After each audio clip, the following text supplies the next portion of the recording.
સરકાર રાજ્યની જનતાની સુખાકારી માટે મહેનત તો કરે છે, પણ આળસુ સાંસદોએ હદ કરી છે. વિકાસની મોટા ઉપાડે વાતો કરનારા સાંસદો મત વિસ્તારના વિકાસની તેમને પડે જ નથી. ગ્રાન્ટ વાપરવામાં સાંસદો જાણે ઘરના પૈસા વાપરવાના હોય તેમ કંજૂસી કરી રહ્યા છે. સોશિયલ મીડિયામાં દેખાડા અને જાહેર સભામાં વિકાસની મોટી વાતો કરતા CR પાટીલ, અમિત શાહ સહિતના સાંસદોએ પ્રજાના કલ્યાણ માટે એક રૂપિયો પણ ગ્રાન્ટનો નથી વાપર્યો.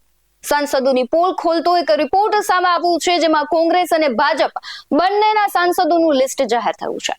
નમસ્કાર, BS9 TV ન્યૂઝમાં આપની સાથે હું ભગવતી વિશાવડિયા. ગુજરાતના અધિકાંશ સાંસદો પોતાને મળતા MPLAD એટલે કે સંસદ સ્થાનિક વિકાસ સ્તર તેનું સ્વનિધિમાંથી વિકાસના કામો કરવા સતત ઉણા ઉતરી રહ્યા છે. ચૂંટણી વેળાએ આકાશથી તારા તોડીને ઝગમગતા રસ્તા, તૂટેલા છાપરા, સોનાના નળિયા પાથરી આપવા જેવી ગુલબાંગો પોકારતા સાંસદો પોતાનું 95.80% ફંડ વાપરી શક્યા નથી. કેન્દ્ર અને રાજ્ય સરકારની સેંકડો યોજનાઓને ગ્રાઉન્ડ પર છેવાડાના નાગરિકો સુધી કેવી રીતે પહોંચાડતા હશે તેને લઈને પણ અનેક સવાલો ઉભા થઈ રહ્યા છે. ખર્ચની યાદીમાં સૌથી આગળ રહેતા મત વિસ્તારોની સૌથી પહેલા વાત કરવી છે. સૌથી આગળ ભરૂચ છે, જેમણે ₹1.73 કરોડ વાપર્યા છે. પાટણમાં ₹1.56 કરોડ, સાબરકાંઠામાં ₹1.8 કરોડ ગ્રાન્ટમાંથી વપરાયા છે. હવે એ વિસ્તારોની વાત કરવી છે જ્યાં એક પણ રૂપિયો ખર્ચ નથી થયો. અમદાવાદ પૂર્વ, અમદાવાદ પશ્ચિમ, બનાસકાંઠા, છોટાઉદેપુર, ગાંધીનગર અને નવસારી આ એવા વિસ્તારો છે કે જે વિસ્તારોના સાંસદ અમિત શાહ અને CR પાટીલ રહી ચૂક્યા છે. સૌથી પહેલા વાત કરીએ કે 18મી લોકસભાનું ગઠન થયું એ વાતને હવે 1 વર્ષ પૂર્ણ થવા આવ્યું, ત્યારે પ્રત્યેક સાંસદને MPLAD યોજના અંતર્ગત લોકોની સુખાકારી, પ્રાથમિક સુવિધા માટે ગ્રાન્ટ ફાળવવામાં આવે છે. આ યોજના હેઠળ શિક્ષણ, રસ્તા, પુલો, પાણી, આરોગ્ય, ખેતી, સિંચાઈ અને ડ્રેનેજના કામો તેમને કરવાના હોય છે. MPLAD ફેડ હેઠળ ગુજરાતના પ્રત્યેક સાંસદને ₹9.8 કરોડની ગ્રાન્ટ વાપરી તેનું વિશ્લેષણ કરાતા રસપ્રદ તારણો બહાર આવ્યા છે. જેમ કે ભાજપના 25 અને કોંગ્રેસના એક સાંસદે મળીને કુલ 26 સાંસદોને 254 કરોડ ફાળવ્યા હતા. તે પૈકી જુલાઈ 25 સુધી ₹10.72 કરોડ વપરાયા છે, એટલે કે માત્ર ને માત્ર 4.2% ગ્રાન્ટ ખર્ચાઈ હતી.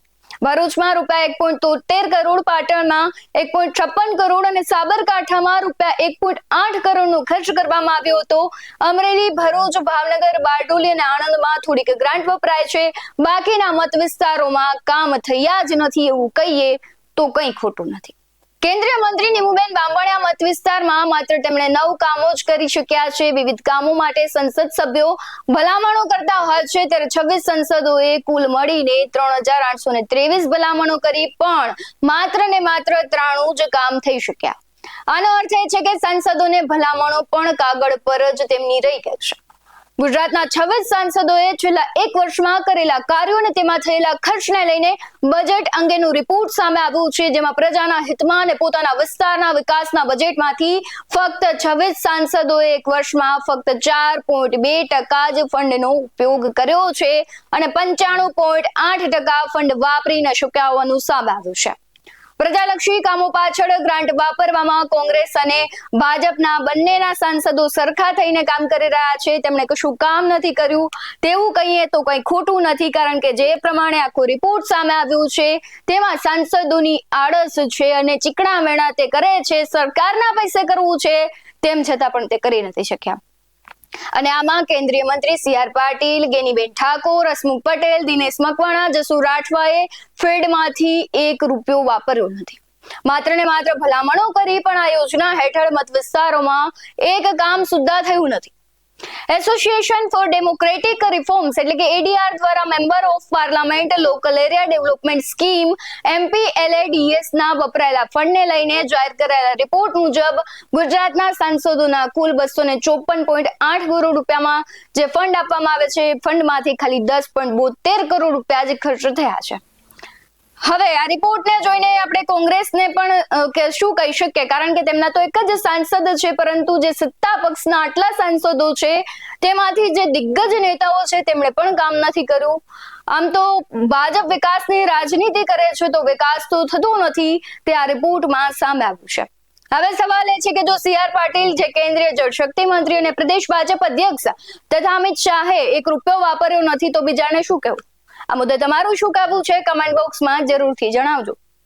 આવા જ વધુ અહેવાલો સાથે ફરી મળતા રહીશું. તમે અમારી યુટ્યુબ ચેનલને સબસ્ક્રાઇબ કરવા અને અમને ફેસબુક અને ઇન્સ્ટાગ્રામ પર ફોલો કરવાનું ભૂલશો નહીં. બાકી અવનવી અપડેટ્સ મેળવવા માટે આપ જોતા રહો BS9 TV ન્યૂઝ. નમસ્કાર.